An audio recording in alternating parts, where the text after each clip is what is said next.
Hello everyone, it's your boy MP coming at you live and direct from the Helmega headquarters out here in beautiful San Francisco, California. And the car on tonight's menu is one I'm very excited about doing, and it's going to be specific for this year because it has gone through some changes since. But 2006 Range Rover Sport HSE. I've had a very long relationship with Land Rover in my life. My father sold Range Rover, Land Rover, however you want to see it, for about, it's actually officially Land Rover is the company name, Land Rovers, for about 11 years before we moved over to Audi. And this was actually, I'm going to share this with you, a picture of my dad and myself. I'm obviously the little boy.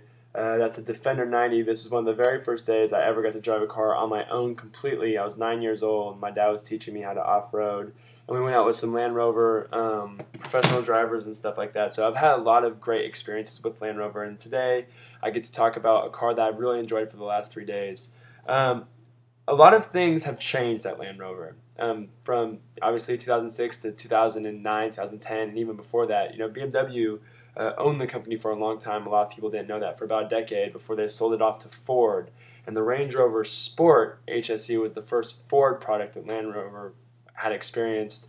And obviously they since have sold it to Tata, and you know, we'll see what the company does with that. But what they try to do is they're trying to hit a niche market. You know, they're able to offer an entry-level vehicle that wasn't the shitty Freelander, that was able to cater to more of a luxury market at a cheaper price point. And they did a very good job. Some things that I was obviously disappointed about was the interior with the car. You know, we had a 2002 Range Rover 4.6 HSE, and that car might have even seemed a little bit gaudy to some people. There's a lot of woodwork in the car. You know, and the car had obviously like a dated navigation system, and it was, you know, a little top heavy. It wasn't the most reliable car back then, and they still probably aren't the most reliable cars now. But the overall interior felt a little bit cheaper to me. It felt like a Ford product, and that was a little bit disappointing.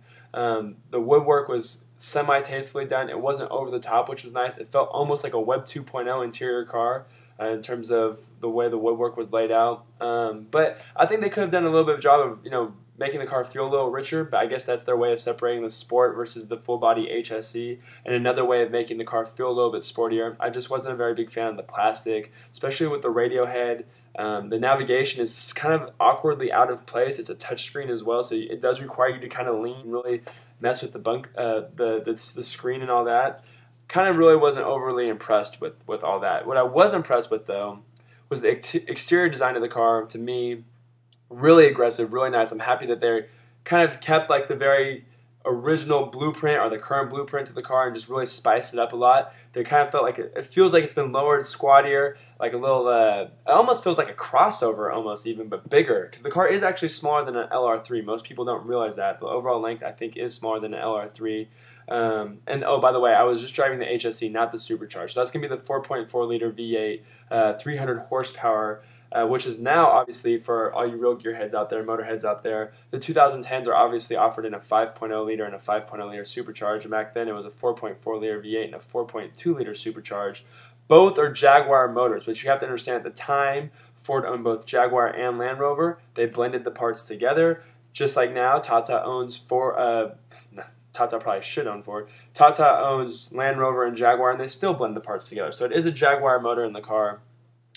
The drive, and I was describing this to my father because we were having a conversation about how the transformation of Land Rover has really been dramatic over the past couple years. The drive is not sluggish, but it's very slow. And what I mean by that is the car does, it does respond to your demand. It does give in. It doesn't take forever. But the thing is, the car weighs like 3 tons. And it only has a 300 horsepower motor, and there's a lot of sheet metal going on there. So when you have a heavy car like that, all-wheel drive system, and only 300 horsepower and like 320, 317 foot-pounds of torque, what have you, it's not going to move, obviously, as agile as it's supposed to. And that's the thing that people need to realize. These are SUVs. They're not sports cars. So that's what you're going to get. You're going to get a little slower of a car. You're going to get a cushier car, a softer ride, a longer wheelbase, more comfort, poorer gas mileage. But those are the things that come with the Range Rover. Now, Range Rover, or Land Rover, I should say, especially with like the Defender 90s, the car that was in this picture, and the Defender 110, which was a bigger version of this, and the old body style Range Rover, and even the current body style Range Rover, are probably,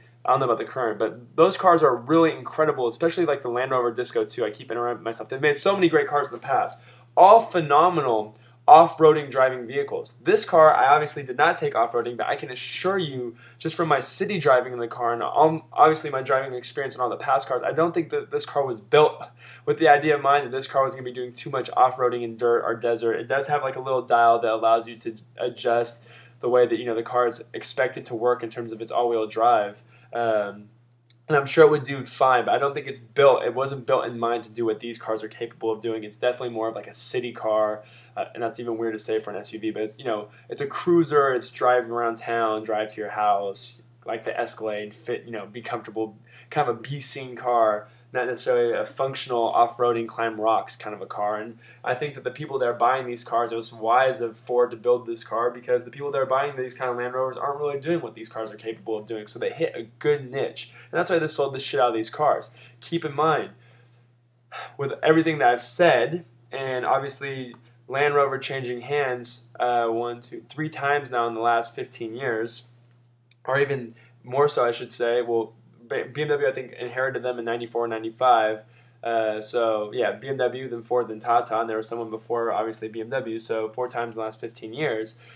Keep in mind that because of this, there's been obviously lots of different facelifts, obviously lots of different modifications, different motors, depending on where you are in the world watching this video. And ultimately, again, depending on where you are in the world watching this video, here in San Francisco, or even more so here in the States, Land Rovers seem to depreciate like throwing rocks in water. So you could probably get one for reasonably cheap. I'd be more than happy to discuss details with you. I just had a customer trade one in recently, and I understand the book relationship to what the market value relationship is with the car. You won't be able to Google that kind of information for all the people out there that told me I need to Google more stuff before I start talking about it. So I understand clearly right now what the market is offering for these cars. So be mindful of that if you're really in the market shopping for a Land Rover, especially the Sport HSE, because you can get them for pretty much 50% off or more right now. For a car that was $170,000, 3 years later you get them for $30,000. So just be on top of that.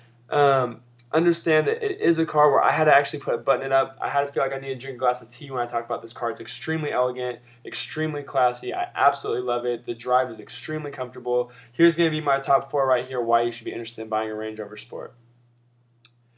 Comfort, out of this world. The seats are amazing. Drive quality. It is going to be obviously a little top heavy, but not as top heavy as other SUVs, so I think it was very well. It did cornering okay. I wish I can get some driving footage up. I'm going to try to work on that. So drivability is pretty decent. Obviously exterior look. The one thing I want to talk about that you're not going to get with this car, when I drive my Audi and I cut someone off, because I'm kind of an asshole driver, I don't get any dirty looks. If I'm in the Range Rover and I cut someone off, you get a lot of these. People don't really smile at SUV, especially pompous Land Rover drivers. So you are going to get a negative attachment with owning that car. So keep all these things in mind. Email me. I'm trying to keep the videos as short as possible so that you guys don't get dragged on board. I love Land Rovers. I love talking about these cars. In the meantime, though, drive what you love what you drive. Keep on motoring.